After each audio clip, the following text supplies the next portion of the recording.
तो दोस्तों, स्वर्ण प्रकाश अकादमी चैनल पर आप सभी लोग का स्वागत है। एनसीईआरटी ज्योग्राफी क्लास 9th का आज चैप्टर नंबर 3 होगा।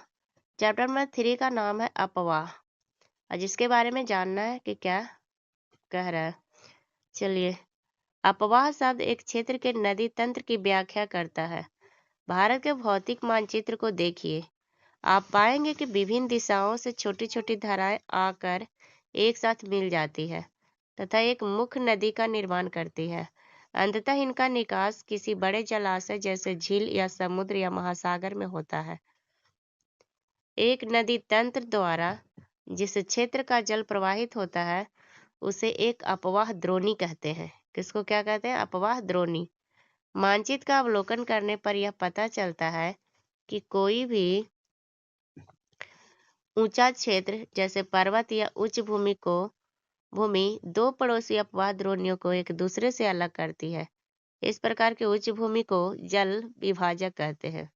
विश्व की सबसे बड़ी अपवाह द्रोणी अमेजन है। भारत में किस नदी की अपवाह द्रोणी सबसे बड़ी है, इसके बारे में पता करना है। ऐसे इस तरह का क्वेश्चन दिया है। अब आगे, भारत में अपवाह तंत्र किसको कहते हैं, इसके बारे में पढ़ना है। भारत के अपवाह तंत्र का नियंत्रण मुख्यतः भौगोलिक आकृतियों के द्वारा होता है। इस आधार पर भारतीय नदियों को दो मुख्य वर्गों में विभाजित किया गया है: हिमालय की नदियाँ तथा प्रायद्वीपीय नदियाँ। भारत के दो मुख्य भौगोलिक क्षेत्रों से उत्पन्न होने के कारण हिमालय तथा प्रायद्वीपीय नदियाँ एक दूसरे से भिन्न है। हिमालय की अधिकतर नदियाँ 12मासी नदियाँ होती है। इसमें वर्ष भर पानी रहता है क्योंकि इन्हें वर्षा के अतिरिक्त ऊंचे पर्वतों से पिघलने वाले हिम द्वारा भी जल प्राप्त होता है। हिमालय की दो मुख्य नदियां हैं, सिंधु तथा ब्रह्मपुत्र। इस पर्वतीय श्रृंखला के उत्तरी भाग से निकलती है। इन नदियों ने पर्वतों को काटकर गर्ज का निर्माण करती है। हिमालय की नदियां अपने उत्पत्ति के स्थान से लेकर समुद्र तक के लंबे रास्ते को तय करती है। यह अपने मार्ग के ऊपरी भागों में तीव्र अपरदन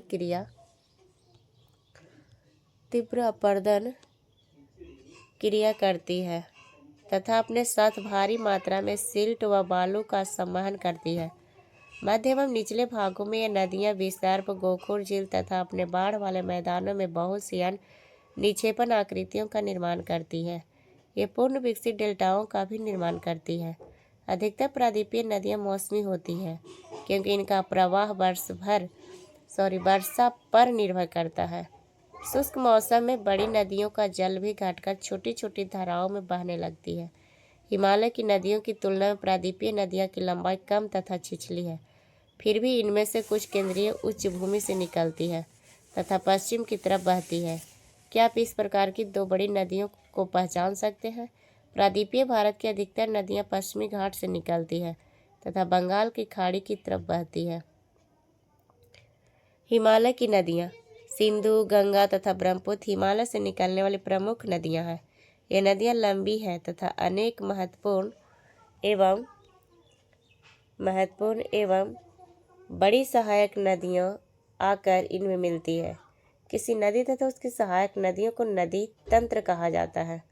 सिंधु नदी तंत्र किसको कहते हैं? जैसे सिंधु नदी का उद्गम कहाँ होता है? मानसरोवर झील। क्वेश्चन पूछता है, इसके निकट तिब्बत में है। पश्चिम की ओर बहती हुई यह नदी भारत में लद्दाख से प्रवेश करती है। इस भाग में यह एक बहुत ही सुंदर दर्शनीय गार्ज का निर्माण करती है। इस क्षेत्र में बहुत सी सहायक नदियों जैसे जास्कर, नुब्रा, श्योक तथा हुंजा इस नदी में मिलती है। यहाँ से क्वेश्चन पूछता है सिंधु नदी की सहायक नदी। तो सिंधु नदी की सहायक नदी का नाम है जास्कर, नुब्रा, श्योक, हुंजा। सिंधु नदी बलूचिस्तान तथा गिलगित से बहते हुए अटक में पर्वतीय क्षेत्र से बाहर निकलती है। सतलज, ब्यास, रावी, चेनाब तथा झेलम आपस में मिलकर एक पाकिस्तान में मिठानकोट के पास सिंधु नदी में मिल जाती है। कहाँ मिलता है? मिठानकोट। ये भी क्वेश्चन पूछता है, मिठानकोट कहाँ है? पाकिस्तान में। इसके बाद यह नदी दक्षिण की तरफ बहती है तथा अंत में कराची से पूर्व की ओर अरब सागर में मिल जाती है। सिंधु नदी के मैदान का ढाल बहुत धीमा है। सिंधु द्रोणी का 1/3 से कुछ अधिक भाग भारत के जम्मू कश्मीर, लद्दाख, हिमाचल तथा पंजाब में तथा शेष भाग पाकिस्तान में स्थित है। 2900 किलोमीटर लंबी सिंधु नदी विश्व की लंबी नदियों में से एक है। जैसे देखा जाए, सिंधु जल समझौता संधि के अनुच्छेदों 1960 के अनुसार भारत इस नदी प्रक्रम के संपूर्ण जल का केवल 20% जल उपयोग कर सकता है। इस जल का उपयोग हम पंजाब, हरियाणा, राजस्थान के दक्षिण पश्चिम भागों में सिंचाई के लिए करते हैं। अब है गंगा नदी तंत्र। गंगा के बारे में क्या है? गंगा की मुख्यधारा भागीरथी, गंगोत्री, हिमानी से निकलती है तथा अलकनंदा उत्तराखंड के देवप्रयाग में इससे मिलती है। कहाँ मिलती है? अलकनंदा उत्तराखंड के देवप्रयाग में।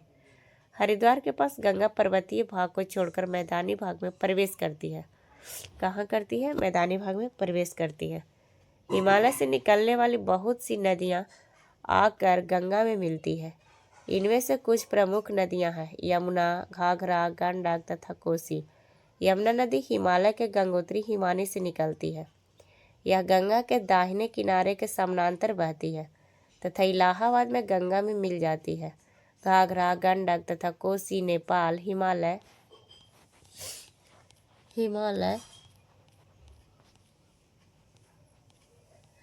से निकलती है।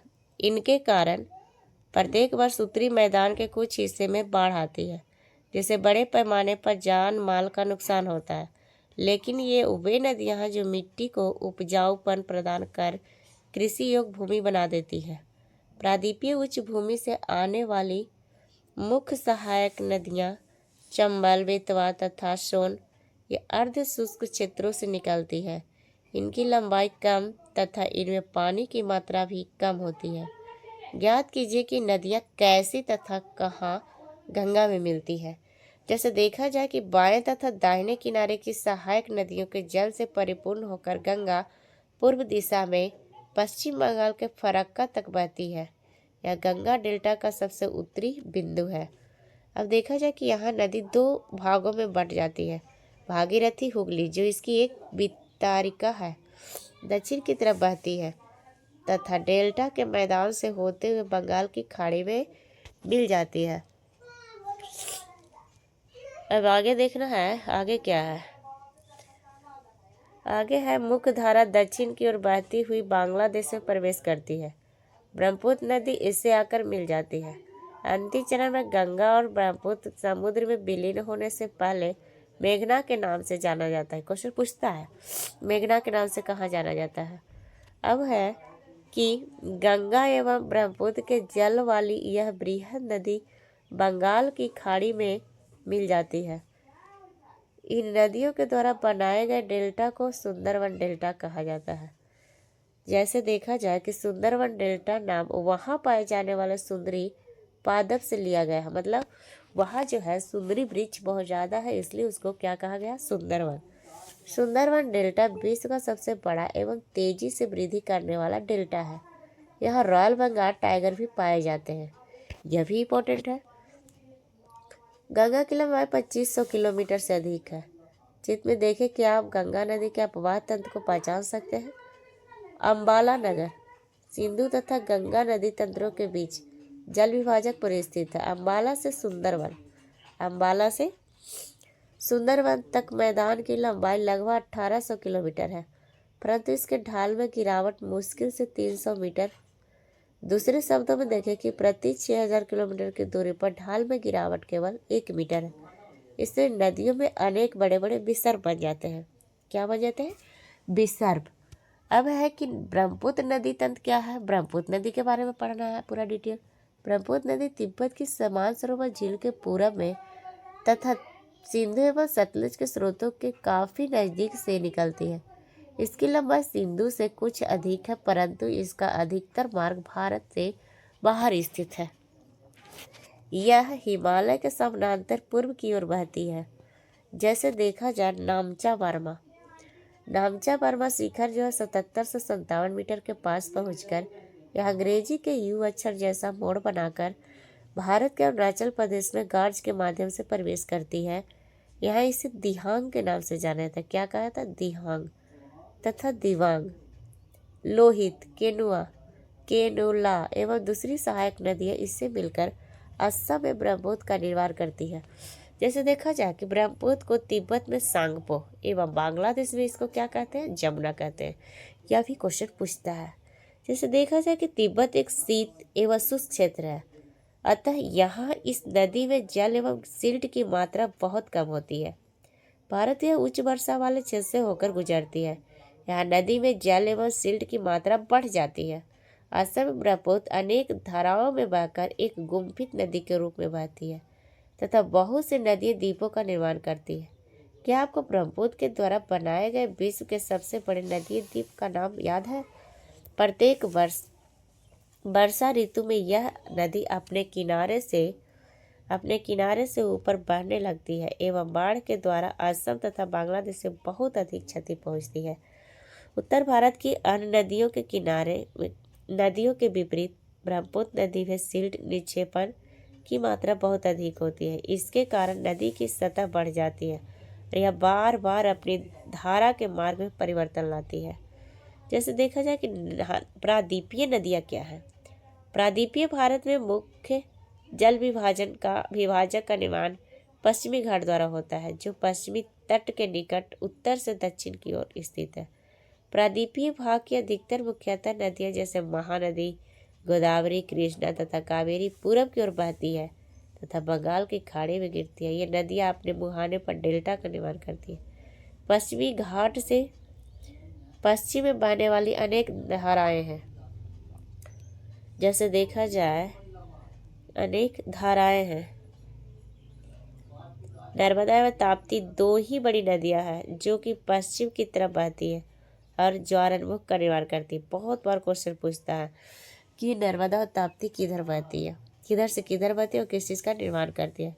प्रायद्वीपीय नदियों के अपवाह द्रोणियाँ आकार में अपेक्षाकृत छोटा है। अब देखा जाए कि नर्मदा द्रोणी क्या है। नर्मदा का उद्गम मध्य प्रदेश में अमरकंटक पहाड़ी के निकट है। यह पश्चिम की ओर एक भ्रंश घाटी में बहती है। समुद्र तक पहुँचने के क्रम में यह नदी बहुत से दर्शनीय स्थलों का निर्माण करती है। जबलपुर के निकट संगमरमर के शैलों में यह नदी गहरे गार्ज से बहती है तथा यहाँ यह नदी तीव्र ढाल से गिरती है। वहाँ धुआंधार प्रपात का निर्माण करती है। वहाँ क्या करती है? धुआंधार प्रपात का निर्माण करती है। यहाँ देखना है नर्मदा की सभी सहायक नदियाँ बहुत छोटी है। इनमें से अधिकतर समकोण पर मुख्य धारा से मिलती है। नर्मदा द्रोणी मध्य प्रदेश तथा गुजरात के कुछ भागों में विस्तृत है। जैसे देखा जाए कि नर्मदा नदी के संरक्षण के लिए मध्य प्रदेश सरकार द्वारा नमामि देव नर्मदे नाम की एक योजना प्रारंभ की गई थी। इसके बारे में देखना है। बताता है कि तापी द्रोणी क्या है। तापी का उद्गम मध्य प्रदेश के बैतूल जिले में सतपुड़ा की श्रृंखलाओं में है। यह भी नर्मदा के समानांतर एक भ्रंश घाटी में बहती है। कहाँ बहती है? भ्रंश घाटी में, लेकिन इसकी लंबाई बहुत कम है। इसकी द्रोणी मध्य प्रदेश, गुजरात, महाराष्ट्र राज्य में स्थित है। अरब सागर तथा पश्चिम घाट के बीच का तटीय मैदान बहुत अधिक संकीर्ण है, इसलिए तटीय नदियों की लंबाई बहुत कम है। देखा जाए कि पश्चिम की ओर बहने वाली मुख्य नदियाँ साबरमती, माही, भारतपुजा तथा पेरियार है। उन राज्यों के नाम बताइए जहाँ ये नदियाँ बहती है। जैसे गोदावरी द्रोणी क्या है। अब गोदावरी नदी के बारे में जानना है तो गोदावरी सबसे बड़ी प्रायद्वीपीय नदी है। क्या है? प्रायद्वीपीय। यह है जो महाराष्ट्र के नासिक जिले में पश्चिम घाट की ढालों से निकलती है। इसकी लंबाई कितना है? 1500 किलोमीटर। यह बहकर बंगाल की खाड़ी में गिरती है। प्रायद्वीपीय नदी में इसका अपवाह तंत्र सबसे बड़ा है। इसकी द्रोणी महाराष्ट्र में नदी द्रोणी का 50% जैसे देखा जाए मध्य प्रदेश, उड़ीसा, आंध्र प्रदेश में स्थित है। गोदावरी में अनेक सहायक नदियाँ मिलती है जैसे पूर्णा, वर्धा, प्राणहिता, मांजरा, पेनगंगा। इनमें से अंतिम तीनों सहायक नदियाँ बहुत बड़ी है। जैसे बड़े आकार और विस्तार के कारण दक्षिण गंगा के नाम से भी जाना जाता है। दक्षिण गंगा किसको कहते हैं? गोदावरी को ही कहा जाता है दक्षिण गंगा। देखा जाए अब आगे है महानदी द्रोणी। महानदी का उद्गम कहाँ था? छत्तीसगढ़ के उच्च भूमि से है तथा उड़ीसा से बहते हुए बंगाल की खाड़ी में मिल जाती है। इस नदी की लंबाई 860 किलोमीटर है। इसकी अपवाह जो है द्रोणी महाराष्ट्र, छत्तीसगढ़, झारखंड तथा उड़ीसा में है। अब है कृष्णा द्रोणी। कृष्णा नदी के बारे में, महाराष्ट्र के पश्चिमी घाट में महाबलेश्वर के निकट एक स्रोत से निकलकर कृष्णा लगभग 1400 किलोमीटर बहकर बंगाल की खाड़ी में गिरती है। तुंगभद्रा, कोयना, घाटप्रभा, मूसी तथा भीमा इसकी कुछ सहायक नदियां हैं। इसकी द्रोणी महाराष्ट्र, कर्नाटक तथा आंध्र प्रदेश में फैली है। कावेरी द्रोणी। कावेरी नदी के बारे में जाना है कि कावेरी जो पश्चिमी घाट के ब्रह्मगिरी श्रृंखला से निकलती है तथा तमिलनाडु में कुडलूर के दक्षिण में बंगाल की खाड़ी में मिल जाती है। इसकी लंबाई 760 किलोमीटर। प्रमुख सहायक नदियां हैं अरावली, भवानी, हेमावती, कामिनी। इसकी द्रोणी तमिलनाडु, केरल तथा कर्नाटक में विस्तृत है। देखा जाए कि भारत दूसरा सबसे बड़ा जलप्रपात कावेरी नदी बनाती है। इसे क्या कहा जाता है? शिव समुद्रम के नाम से जाना जाता है। प्रपात द्वारा उत्पादित विद्युत मैसूर, बंगलोर तथा कोलार स्वर्ण क्षेत्र के रूप में प्रदान की जाती है। देखा जाए इन बड़ी नदियों के अतिरिक्त कुछ छोटी नदियां हैं जो पूर्व की तरफ बहती है। दामोदर, ब्राह्मणी, बैतरणी, स्वरेखा कुछ महत्वपूर्ण उदाहरण है। अपने एटलस में इनकी स्थिति को ज्ञात का पता करने के लिए कह रहा है। जिसे देखा जाए कि पृथ्वी के धरातल का लगभग 71% भाग जल से ढका है, लेकिन 97% जल लवणीय है। केवल 3% ही स्वच्छ जल के रूप में उपलब्ध है, जिसका 3/4 भाग हिमानी के रूप में है। अब देखा जाए झील किसको कहेंगे? कश्मीर घाटी तथा पश्चिमी डल झील। नाव वाले घरों तथा शिकारा से तो आप परिचित ही होंगे, जो प्रत्येक वर्ष हजारों पर्यटकों को आकर्षित करते हैं। इसी प्रकार आप अन्य झील वाले स्थानों पर भी पाए होंगे तथा वहां नौकायान, तैराकी एवं अन्य जलीय खेलों का आनंद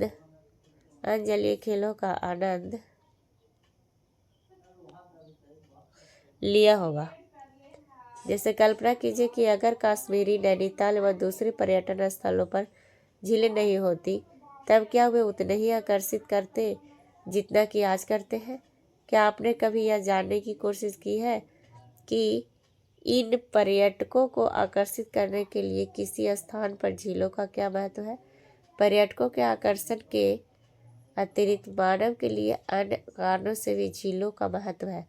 जैसे पृथ्वी की सतह के गर्त वाले भागों में जहाँ जल जमा हो जाता है, उसे क्या कहते हैं? झील कहते हैं। बड़े आकार वाली झीलों को समुद्र कहा जाता है। कैस्पियन सागर, मृत सागर, अरल सागर, इस तरह का। भारत में बहुत सी झीलें हैं, एक दूसरे से आकार तथा अन्य लक्षणों से भिन्न है।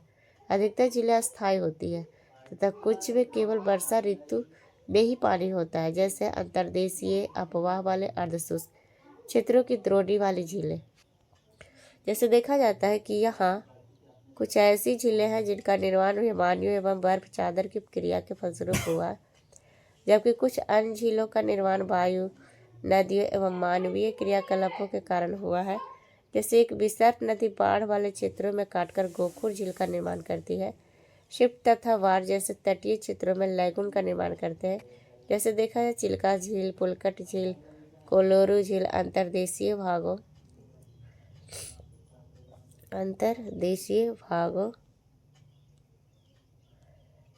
वाली झीलें कभी कभी मौसमी होती है।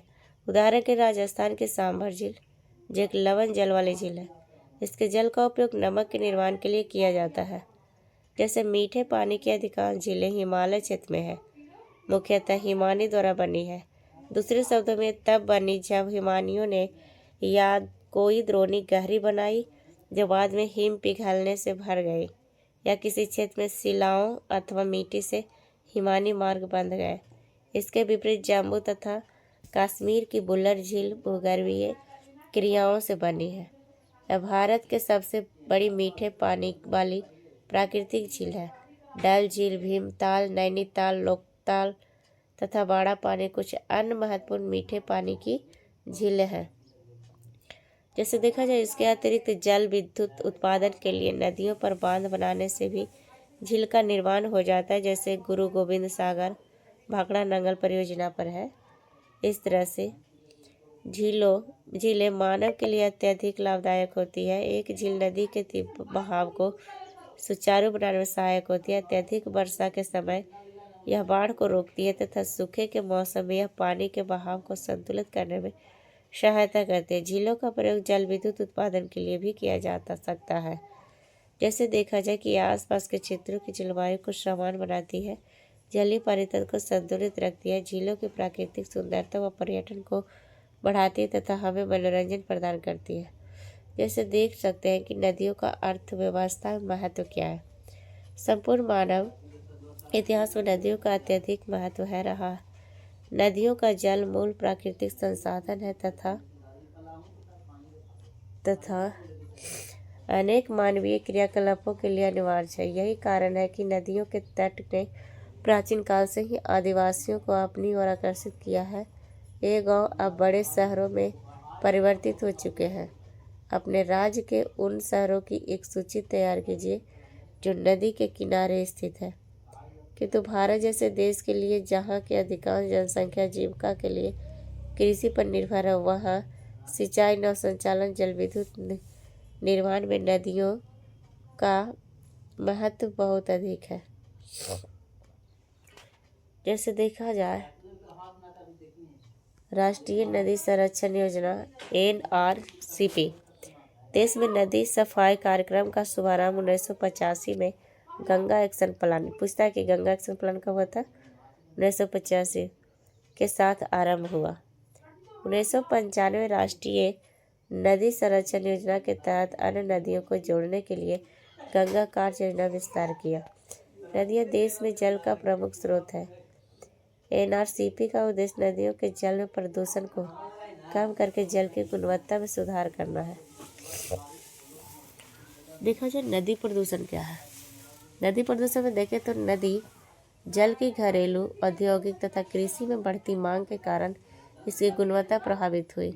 इसके परिणामस्वरूप नदियों से अधिक जल की निकासी होता है तथा इनका आयतन घटता रहता है। दूसरी ओर उद्योगों का प्रदूषण तथा अपरिष्कृत कचरे नदी में मिलते रहते हैं। यह केवल जल की गुणवत्ता को ही नहीं बल्कि नदी के स्वतः स्वच्छीकरण की क्षमता को भी प्रभावित करता है। उदाहरण के लिए दिए गए समुचित जल प्रवाह में गंगा का जल लगभग 20 किलोमीटर क्षेत्र में फैले बड़े शहरों की गंदगी को तंतु करके समाहित कर सकता है, लेकिन लगातार बढ़ते हुए औद्योगिकरण व शहरीकरण के कारण ऐसा संभव नहीं हो पाता तथा अनेक नदियों में प्रदूषण का स्तर बढ़ता जा रहा है। नदियों में बढ़ते प्रदूषण के कारण स्वच्छ बनाने के लिए अनेक कार्य योजनाएं लागू की गई है। क्या आपने कभी ऐसी कार्य योजनाओं के बारे में सुना है? नदी के प्रदूषित जल से हमारा स्वास्थ्य किस प्रकार प्रभावित होता है? बिना स्वच्छ जल का मानव जीवन, इस विषय पर विचार करें तथा अपनी कक्षा में एक विवाद प्रतियोगिता का आयोजन करें। इस तरह से पूछने का रहा है कि ऐसा हो सकता है कि नहीं। तो ये चैप्टर अब समाप्त हुआ। वीडियो अगर अच्छा लगे तो लाइक करें, शेयर करें, सब्सक्राइब करें, ताकि शेयर इसलिए करें ताकि अगला नोटिफिकेशन आपको जल्द से जल्द मिले।